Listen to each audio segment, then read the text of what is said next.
Danas, on mu je došao u glave, pižon.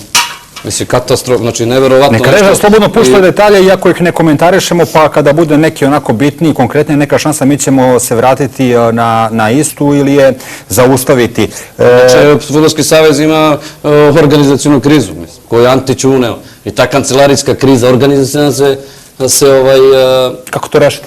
Kako to rešiti? Pa mora jednostavno... I sledi Italija, Rešili smo 50% tako što smo ga oterali, ali jednostavno vidite da jednostavno čoveka nije lako oterati. Teško su ga terali iz Atletika Madrida, iz Reala, iz Barcelone, svugde je tužio je Jesusa Hila pokojnog koji ga je napravio. I to je bila greška, razumijete, jednostavno i sada se... Šut Lomića i slobodnog udarca, ideja sa Lomicem je bila ta da se iskoristi njegova prodornost, ali Đani činjenica je da se ponovo na prste jedne ruke mogu izbrojati upotrebljivi centar šutevi za Žigića i sa jedne i sa druge strane, ne samo s ove leve dvije. Znam je da su bili upotrebljivani, ne znam koliko bi to on, jednostavno dečko ne igra, nema kontinuitet igara. Ne možemo, i kad je reprezentacija Srbije mora jednostavno da se bazira na jednostavno u tom momentu igrači koji su najspremniji, koji igraju standardno.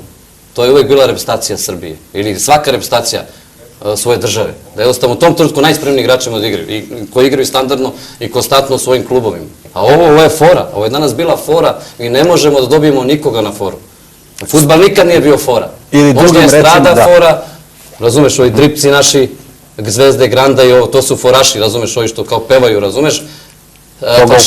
U fudbalu nema. U fudbalu kada obučeš dres Manchester Uniteda ili dres Aston Ville, kao u mom slučaju, da nema fore. Lepa šansa za reprezentaciju Estonije i posle ove akcije, Mare, gosti su najavili da se neće isključivo braniti na stadionu Partizana i moramo priznati da su onako taktički odigrali besprekorno, pogotovo u prvom